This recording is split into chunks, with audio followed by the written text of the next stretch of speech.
Olá, seja para realizar um sonho, garantir uma aposentadoria mais tranquila ou simplesmente ver o dinheiro render de verdade, investir é o caminho. Mas a grande pergunta é: por onde começar, né? Nesta nossa conversa, a gente vai desvendar juntos os primeiros passos nesse universo, transformando o que parece complexo em algo bem simples e acessível.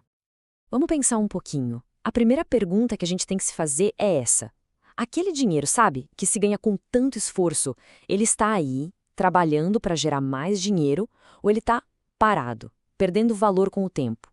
É essa a ideia central que a gente vai explorar agora. Então, o que é um investimento, afinal? De um jeito bem simples, é o ato de transformar o dinheiro, deixar de vê-lo só como algo para pagar contas e passar a enxergá-lo como uma ferramenta de crescimento. Ao invés de só gastar, a gente aplica em ativos que têm potencial para gerar mais dinheiro. É literalmente botar o capital para trabalhar. Olha só, esse slide mostra uma diferença que é fundamental entender. Poupar é como guardar sementes na gaveta. É um passo super importante, claro. Mas investir é pegar essas sementes e plantar, para que elas cresçam e deem frutos. É isso que faz o dinheiro não só se manter, mas se multiplicar de verdade, sabe?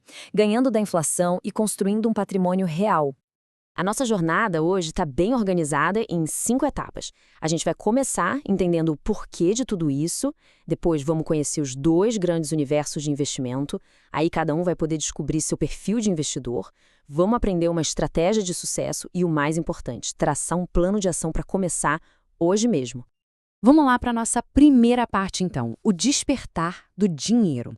Porque antes de saber como fazer, a gente precisa entender muito bem o porquê. Por que é tão crucial para o nosso futuro financeiro colocar o dinheiro para trabalhar?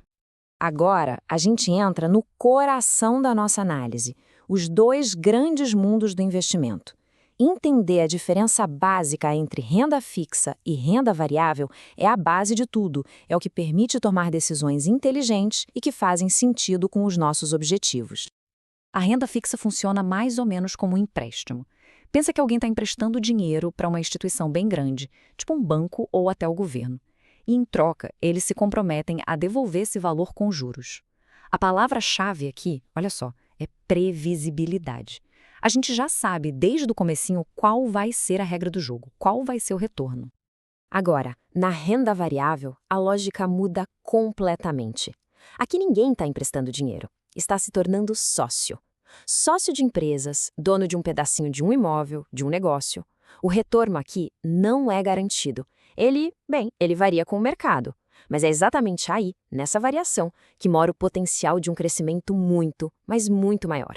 Essa tabela aqui resume bem essa escolha central. De um lado, a gente tem a renda fixa, segura, com risco baixo, mas um ganho mais limitado. Do outro lado, a renda variável, onde se assume um risco maior em troca da possibilidade de uma rentabilidade bem mais alta. É a clássica balança entre o risco e o retorno. Para isso tudo não ficar só na teoria, vamos fazer uma simulação bem rápida. Imagina um investimento inicial de R$ 1.000. Como será que esse dinheiro se comportaria em cada um desses dois mundos? Digamos, ao longo de um ano. Olha só que interessante.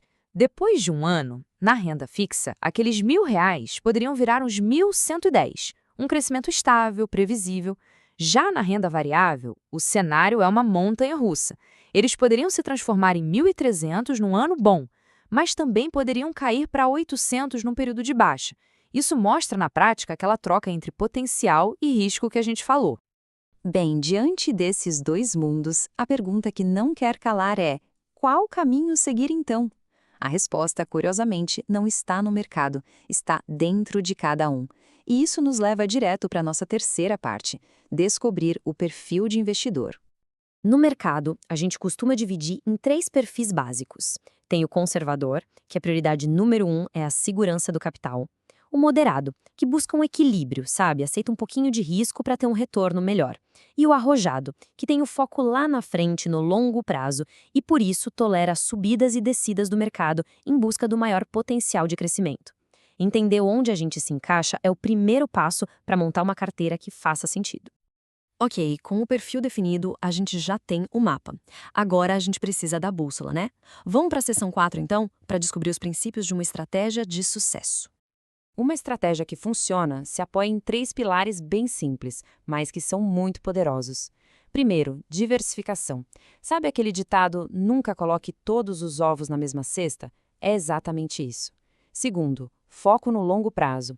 O tempo é o maior aliado de quem investe. É ele que permite a mágica dos juros compostos. E terceiro, comece com pouco. O importante é criar o hábito de investir sempre. É isso que faz a diferença, mais do que tentar acertar o momento perfeito. E, finalmente, chegamos àquele momento de transformar a teoria em prática. A nossa última sessão é um plano de ação, um passo a passo, os primeiros passos que podem ser dados, agora mesmo. Aqui está um checklist bem prático para a gente começar com o pé direito. Primeiro passo, organizar a casa. Antes de investir, é fundamental se livrar de dívidas caras, tipo as do cartão de crédito. Segundo, construir uma rede de segurança, que é a reserva de emergência, com valor de uns 6 meses do seu custo de vida.